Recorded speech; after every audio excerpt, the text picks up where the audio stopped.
नमस्कार, मैं हूं रंजीत छाबड़ा। आप देख रहे हैं धमतरी का लोकप्रिय चैनल MGTV। आइए चलते हैं खबरों की ओर। नगर निगम द्वारा शहर में चलाए जा रहे प्लास्टिक विरोधी अभियान से दुखी जिला चैम्बर ऑफ कॉमर्स और चैम्बर ऑफ धमतरी द्वारा पूज्य पंचायत सिंधी समाज भवन में बैठक रखकर नाराजगी व्यक्त की गई। जिला चैम्बर ऑफ कॉमर्स अध्यक्ष महेश रोहरा ने जहां प्रशासन और निगम के सामने अपनी समस्या रखने की बात कही, वहीं धमतरी चैम्बर ऑफ कॉमर्स के महासचिव राजा रोहरा ने कहा कि प्लास्टिक समस्या का हल फैक्ट्री बंद करवाने से ही होगा।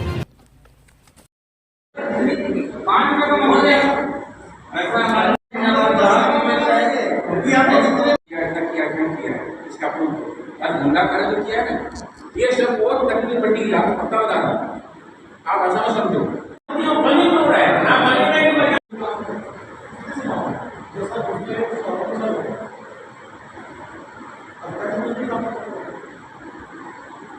आप लोग 5-6 लोग तो करो, आप लोग अपना विधान दिखाने को आपस में बैठ के बात करेंगे, वो तो आपके लिए एक बात है। बस इतना होगा, तो व्यापारी का प्रिय होगा, सीधी सी बात है। एक प्रकार का बात सपना बाकी तो बोलेंगे ना भाई दफ्तर बंद करा दो, इसको ऐसे करा दो, ये सॉल्यूशन नहीं है। इसमें क्या होगा, अधिकारी नाराज होंगे आपसे और काम नहीं होगा, वो और उदाहरण करेगा। अभी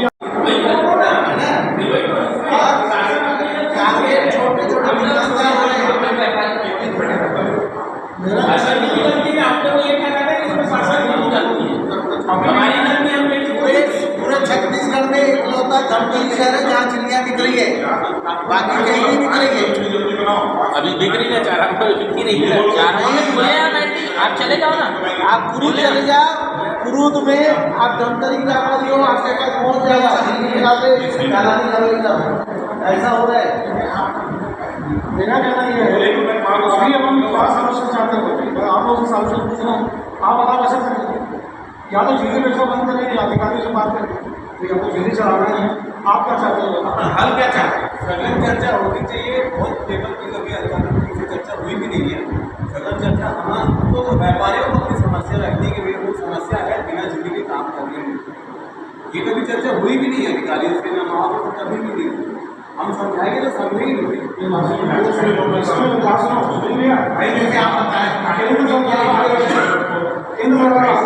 रोहरा जी, सिंगल यूज प्लास्टिक को लेके कल व्यापारियों में बड़ा आक्रोश देखा गया। आप लोग की किस विषय को लेकर बैठक हुई थी पूज्य पंचायत सिंधी समाज भवन में? ये बैठक हुई थी नगर निगम द्वारा पूरे प्रदेश में मात्र धमतरी में कार्रवाई की जा रही है। उन्हें धमतरी पूरे छत्तीसगढ़ में प्रथम स्थान प्राप्त करना है धमतरी को पॉलीथीन मुक्त होने से। भले व्यापारी परेशान हो, क्योंकि उसमें 50 GSM से ऊपर की बिना हैंडल वाली झिल्ली थी, जो किरानों के लिए बहुत अनिवार्य भी है, जिसके पैकिंग के बगैर उनका काम नहीं होता है। नहीं, अभी जो चल रही है, जो आपत्तिजनक जिसको नियम विरुद्ध बता रहे, वो संभवतः 20 माइक्रोन के आसपास है और आप लोग को 120 या 150 माइक्रोन की यूज करने बोल रहे हैं। तो नियम पालन करने में क्या प्रॉब्लम जा रहा है आप लोग को? देखिए, सरकार को व्यापारियों की तकलीफ को समझना चाहिए। जो झिल्ली 120 GSM और 100 GSM की बोल रहे हैं, उसकी मोटाई इतनी ज़्यादा है कि उसकी तकलीफें भी उतनी ज़्यादा है। आप एक किराना व्यापारी शक्कर में 4 रुपये 5 रुपये किलो पीछे कमाता है और वो 5 रुपये की झिल्ली में डाल करके सामान को किस तरीके से बेचेगा, ये अधिकारियों को समझना चाहिए। नहीं, तो ये मांग तो आप तो जिला प्रशासन से, कलेक्टर से, नगर निगम से कर सकते हैं कि जब सारी दुनिया को सब्सिडी दे रहे हैं तो इस व्यापार के लिए, कैरी बैग के लिए भी वो सब्सिडी दे, और जो बाजार मूल्य 5 रुपये वो आपको 1 रुपये मिल जाए, ताकि वो उपभोक्ता को सुविधा मिले। क्या ऐसा नहीं लगता कि आपको उस रास्ते में जाना चाहिए? हम हर रास्ते में चलने के लिए तैयार हैं। प्रशासन से इसके पूर्व में भी कई बार बैठक हो चुकी है, जिसमें सभी किराना व्यापारी और झिल्ली व्यापारियों ने अपनी समस्या को बताया है। प्रशासन को उस चीज़ को भी समझना चाहिए। 30-30, 40-40 की संख्या में अधिकारी आकर किसी भी दुकान में घुस करके जैसे तो वो कोई बड़ा अपराधी हो गया, कोई अफीम गांजा बेच रहा है, कोई अनैतिक कार्य कर रहा है, इस तरीके की कार्रवाई आप कार्रवाई करने आइए, 4-5 अधिकारी आइए, कोई परेशानी नहीं है। लेकिन इस तरीके की बड़ी संख्या में अधिकारी आकर के व्यापारी के पास छापेमारी कर रही है, जो व्यापार जगत के लिए बहुत ही चिंताजनक बात है। अगर हम कानून की बात करें तो 2022 में ये भी तय हुआ है कि कोई गैरकानूनी तरीके से नियम विरुद्ध अगर पॉलीथीन विक्रय करता है तो उससे 5 लाख रुपए तक जुर्माना और 1 साल की सज़ा का प्रावधान है।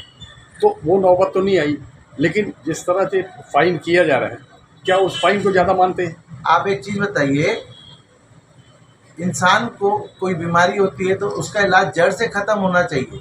उस जड़ का इलाज करते नहीं है, व्यापारी को परेशान करते हैं।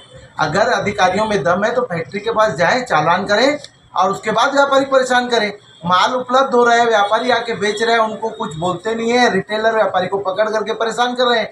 ये सिर्फ पैसा उगाही का कार्य हो रहा है, मुझे ऐसा प्रतीत होता है। जी नहीं, वो तो पैसा सरकारी रिकॉर्ड में जाता होगा, इस तरह जो भी जाए, लेकिन कम है। भुगत तो व्यापारी परेशान रहे। आज उसका धंधा 5,000 का नहीं है और इतना बड़ा बड़ा चालान पैसा बटाएगा तो कैसे होगा? या तो वो झिल्ली का काम पूर्ण तरह से, मैं तो निवेदन करूँगा, पूर्ण तरह से बंद कर दे, ताकि जनता को परेशानी होती है तो जनता प्रशासन के पास है। सारा काम आप सरकार से चाहते हैं, प्रशासन से चाहते हैं, नगर निगम से चाहते हैं। क्या आपका फर्ज नहीं है कि हर हफ्ते एक बार जनहित में आपके संघ की तरफ से अनाउंसमेंट कराया जाए कि ग्राहक कृपया झोला लेके आएँ, सख्त कानून हो गए हैं, व्यापारियों को तकलीफ जारी? क्या आपके ये फर्ज नहीं कि आप भी अनाउंसमेंट कराएं? जरूरी है कि उन्हीं की तरफ गेंद फेंकें आप? आपका सुझाव बहुत अच्छा है और हर व्यापारी को इसको अक्षरतः पालन करना चाहिए, लेकिन समस्या यहाँ पे ये चीज़ की नहीं है। समस्या ये हो रही है कि जिस तरीके से अधिकारी कार्रवाई कर रहे हैं, उस तरीके से आप माहौल देखिए शहर में व्यापारियों का। वो व्यापार करे कि दहशत में जिए। बंद करना है तो पूर्णतः बंद किया जाए ना। हम लोग कोई भी कपड़ा व्यापारी संगठन या किसी भी अन्य प्रकार का व्यापारी पहले पॉलीथीन चलाया करता था, प्रशासन ने निवेदन किया, नॉन वोवन पॉलीथीन आई, नॉन वोवन चला रहे हैं। आज हम प्रशासन से कब अलग हुए हैं? हम तो हर कदम हर घड़ी प्रशासन के साथ जुड़े हुए हैं। तो कल आपकी जंगी बैठक में हुआ क्या? अंतिम निर्णय क्या हुआ और किस रास्ते पे चलेंगे? यही हुआ है कि प्रशासन से बैठकर चर्चा की जाए और प्रशासन हमें बताए कि हम क्या चलाएं, क्योंकि दोनों के बगैर कुछ होने वाला नहीं है। जब प्रशासन के साथ तालमेल करके व्यापारी चलेगा तो ही गाड़ी के दोनों पहिए घूमेंगे। एक तरफा कार्रवाई नहीं होनी चाहिए। लेकिन आप लोग क्या संगठित प्रतिरोध करने के रास्ते में भी जा रहे हैं? धमतरी बंद करने पर भी विचार हुआ, फाइनल नहीं हुआ, लेकिन क्या ये विकल्प है? मेरे को ऐसे लगता है धमतरी बंद करना इसका कोई विकल्प नहीं है। विकल्प है मिलकर के रास्ते को ढूंढना, समाधान करना और जड़ से समाधान करना। बार बार व्यापारी के पास इस प्रकार की अगर कार्रवाई होती है तो व्यापारी परेशान हो गए हैं और वो व्यापार करे या अधिकारियों का सामना करे, ये दुविधा की स्थिति आ गई है। अधिकारियों का सामना आप इसलिए नहीं कर सकते कि आप लोग एक नहीं है। धमतरी चैम्बर ऑफ कॉमर्स और जिला के चैम्बर ऑफ कॉमर्स के दोनों अलग अलग रास्ते हैं। जब आप एक नहीं है तो कैसे उम्मीद करते हैं कि जिला प्रशासन दबाव बढ़ाना छोड़ दे? मैं नहीं मानता, चाहे छत्तीसगढ़ चैम्बर ऑफ कॉमर्स रहे, चाहे धमतरी चैम्बर ऑफ कॉमर्स रहे, दोनों संगठन हर व्यापारी के साथ हमेशा खड़ा रहता है। और ये बात जो बोलते हैं मैं इससे बिल्कुल भी कतई नहीं करता। कल की बैठक में भी दोनों चैम्बर के पदाधिकारी व्यापारियों के साथ खड़े थे और दोनों में भले मतभेद है, मनभेद बिल्कुल नहीं है। एक बात और उभर के आई कि ये कार्रवाई, इस तरह की सख्त कार्रवाई जिसमें 30,000 40,000 रुपये फाइन लेते हैं, ये कदम कांकेर में नहीं उठा पा रहे हैं। कांकेर जिले में अधिकारी डरते हैं, तो सिर्फ धमतरी ही उनके लिए साफ टारगेट क्यों है? अंधेर नगरी चौपट राजा, धमतरी का बच गया बाजा। व्यापारी अपने आप को एक नहीं कर पाता, संगठन की ताकत समझ नहीं पाता। अधिकारी है मजा उठाता, व्यापारी है अपना बैंड बजाता। ये हालत हमारे धमतरी की। क्या लगता है ये व्यापारी से कहीं आप जिस रास्ते में जा रहे हैं, ऐसा लगता है कि पीड़ित प्रताड़ित होकर कहीं आप कभी ना बन जाए? कभी नहीं बना जा रहा है, लेकिन जो व्यापारियों का दर्द है वो तो कहीं ना कहीं मन को आघात करता है।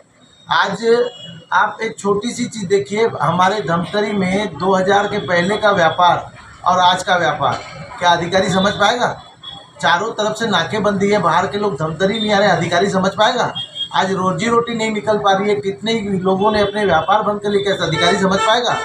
हर चीज़ें बोलना आसान है, वास्तविकता में उतर करके अगर किसी चीज़ को देखा जाए तो अधिकारी को समझना चाहिए कि उनकी भी अपनी मजबूरियां हैं, कुछ दायरे हैं। हम मानते हैं झिल्लियाँ प्रतिबंधित है, लेकिन प्रशासन को उसको जो व्यवस्थित व्यवस्था है उसको व्यापारी को बताना चाहिए, ना कि धौंसाना चाहिए। आज सत्ता में किसी की भी पार्टी बैठी रहे, लेकिन उनको व्यापारियों को साथ लेके चलना चाहिए। ये ऑनलाइन व्यापार होने से और बाईपास रोड होने से क्या वाकई में व्यापारी पीड़ित और प्रताड़ित है? बाईपास रोड होने से हमारे धमतरी में व्यापार बढ़ने की चांसेस बहुत ज़्यादा होगी। हमको पार्किंग के लिए जगह मिलेगी। आज ये गाड़ियों का जो लोड है उसकी वजह से हम गाड़ियां रोड में अपन खड़े नहीं कर पाते हैं। बाईपास रोड चालू होने से बड़ी गाड़ियां बाहर ही बाहर निकल जाएगी, हम व्यापारियों को जगह मिलेगी, हम लोगों को आकर्षित कर सकेंगे, धमतरी बुला सकेंगे और व्यापार को बढ़ा सकेंगे। बाईपास रोड धमतरी के लिए संजीवनी बूटी का काम कर सकता है, इसको उस तरीके से उपयोग में लाना चाहिए। लेकिन इसका ऑनलाइन बाजार के सामान मंगाने के इसका कोई तो विकल्प नहीं है आपके पास? विकल्प आम आदमी की जागरूकता है। देखिए, ऑनलाइन का व्यापार किसी भी देश में चालू हुआ, उनके लिए जो चल फिर नहीं सकते थे, कोई अपंग था, कोई अपाहिज था, वो मार्केट नहीं निकल पाता था, तो उन्हें सुविधा देने के लिए ऑनलाइन मार्केट की उपयोगिता लाई गई। लेकिन तथाकथित कंपनियों ने अपना मुनाफा करने के चक्कर में लाट में माल खरीद करके सस्ता करके चक्कर में हर आदमी को भ्रष्ट कर दिया। हर आदमी अपना पैसा बचाना चाहता है।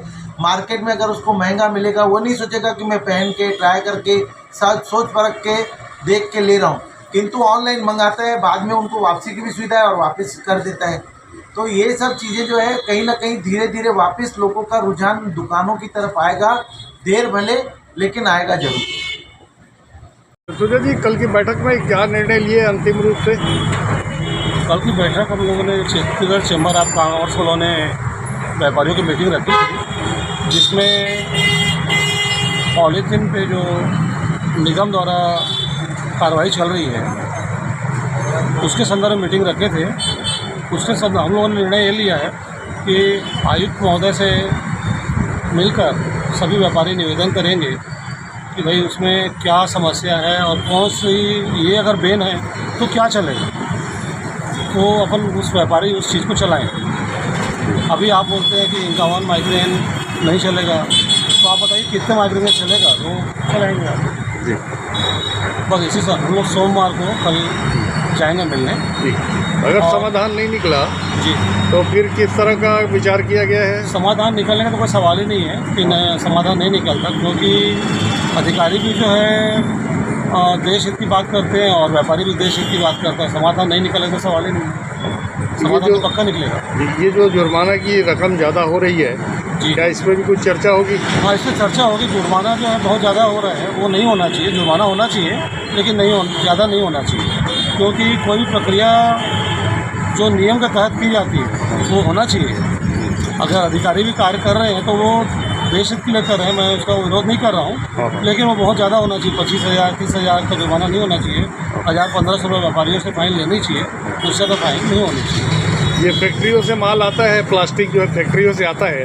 ये फैक्ट्रियाँ जब तक चालू रहेंगी तो प्लास्टिक तो आता रहेगा, तो फैक्ट्री बंद करवाने की मांग है। मेरा सरकार से निवेदन यही है कि जब तक फैक्ट्री से माल आएगा तो व्यापारी बेचेगा। आप फैक्ट्री में बैन लगाओ, सीधी सी बात है। आप फैक्ट्री में बैन लगाओगे, माल आएगा ही नहीं, माल आएगा नहीं, बिकेगा नहीं।